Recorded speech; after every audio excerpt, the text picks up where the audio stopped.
Hello जी, हाँ जी। मैं hospital के रिसेप्शन से बोल रहा हूँ सर। कहाँ से बोल रहे हैं? आप जी बोल रहे हो ना? हाँ हाँ बताइए।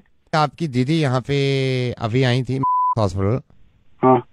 रिसेप्शन से वो जब स्टेयर्स उतर रही थी उनका पैर फिसल गया और वो थोड़ा सा स्लिप हो गई, तो मुझे लग रहा है इनके हेयर लाइन फ्रैक्चर है। और वो अभी मैं तो यहाँ पे आया हूँ और वो वहाँ पे हैं दीदी। आप तकलीफ काफ़ी है उनको, तो मैंने कहा मैं आपको इन्फॉर्म कर दूँ। नहीं एक मिनट, गिर रही है वहाँ पे। हाँ, आपकी दीदी हैं, वो रोते हुए बता रही थी कि भैया को फोन कर दो, तो मैंने अपनी हाँ। मोबाइल से किया है। उनका मोबाइल उनके पास है, उसमें भी पता नहीं क्या प्रॉब्लम हो गई, सिग्नल विग्नल जा रही है ना, वो भी गिर गया था। मैंने इसलिए नहीं किया फोन के आप पैनिक करें, आप परेशान मत होना। लेकिन ये है कि आधा पौन घंटे से वो अभी चिल्ला भी रही है, क्योंकि हेयरलाइन फ्रैक्चर मेरे को लग रहा है छोटा मोटा है उनके। तो दीदी है कहाँ पे अभी? अभी वो रिसेप्शन पे ही बैठी हुई है, 1.5 घंटा पहले गिरी हूँ, ये रिसेप्शन पे बैठ के रो रही है बहुत तो तेज। रिसेप्शन पे क्यों बिठा रखा है? तो अंदर लेके जाओ ना। मैं अंदर तो नहीं ले जा सकता सर उनको अभी। अरे क्या पागल आदमी है, तो फोन क्यों कर रहा है फिर मुझे? तो अंदर एडमिट कराना मेरे भाई। सर रजिस्ट्रेशन के 1,000 रुपए लेते हैं ना ये लोग।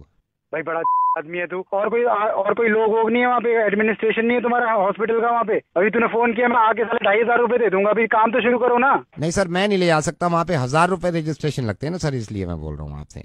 पागल हो गया क्या बहन? तू 2,500 ले लियो। मैं अभी तूने फोन किया, मैं पहुंचने में टाइम लगेगा ना, तो उनका काम तो शुरू करवा, मैं आ रहा हूँ। 2,500 रुपए दे दोगे आप? 2,500 रुपए मारूंगा तुम्हारे मुंह पे साले। कंफर्म करने से पहले ही मारोगे आप? अभी क्या कंफर्म?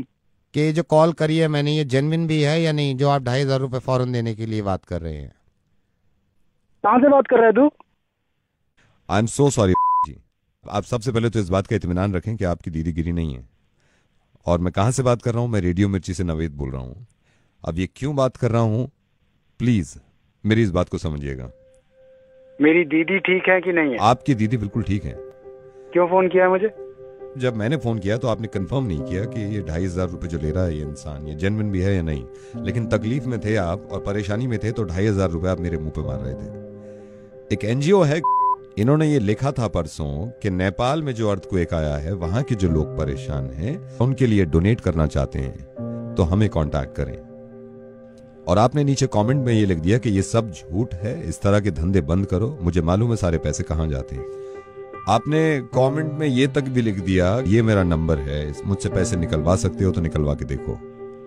मुझे मालूम है कि ये की जिम्मेदारी नहीं है कि वो नेपाल के लोगों की मदद करे, क्योंकि वो एक इंसान है, तो ये एक इंसान की जिम्मेदारी है कि वो नेपाल के लोगों की मदद करे, जो लोग अर्थक्वेक में परेशान हैं, जो लोग अर्थक्वेक में खत्म हो गए हैं, जिनके परिवार बिछड़े हुए हैं, उनकी मदद करे। ये जरा सोचिए तो सही, आप तो दिल्ली में ही थे जब ये अर्थक्वेक आया है। जिस वक्त ये झटके लग रहे थे ना हमें, उस वक्त रूह कांप गई थी लोगों की कि अगर खुदा ना खास्ता कुछ ज्यादा हो गया तो क्या होगा।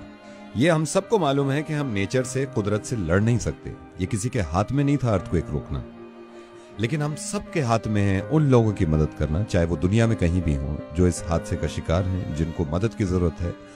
ये मैंने पता किया है नेपाल फोन करके, वहां पे बहुत सारे छोटे बच्चे ऐसे हैं जिनके माँ बाप मलबे में दब गए हैं और मर गए हैं। आपको मालूम है वो बच्चे अपने माँ बाप तक को याद नहीं कर रहे, क्योंकि भूख लग रही है उनको, क्योंकि खाना खाना है उनको, क्योंकि चोट लगी हुई है उनको। मुझे मालूम है कि आपने कोई बुरा काम नहीं किया। ये इंसान की मर्जी होती है कि वो किसी की मदद करे या ना करे, लेकिन कम से कम एक ऐसा एनजीओ जो कि ऑथेंटिक है, जो कि नेक काम कर रहे हैं, अगर वो लिखते हैं कि नेपाल के लोगों की मदद करें, तो अगर हम उनको बढ़ावा भी नहीं दे रहे, तो कम से कम ये तो ना करें कि हम ये लिख दें कि झूठ बोलना बंद करो और अपने आप पैसे कमाने बंद करो।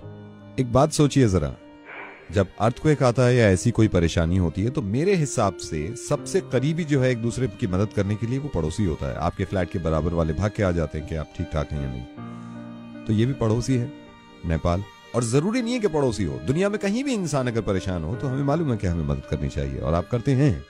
लेकिन आपने थोड़ा सा गलत किया कि इस तरह का कमेंट लिख दिया कि आप पैसे कमाना बंद करिए। हो सकता है दुनिया में इस तरह के लोग हों जो इनके नामों पर पैसा कमाना चाहते हैं और खाना चाहते हैं, तो उनके अमाल उनके साथ हैं और उनका जवाब इस चीज का देना होगा।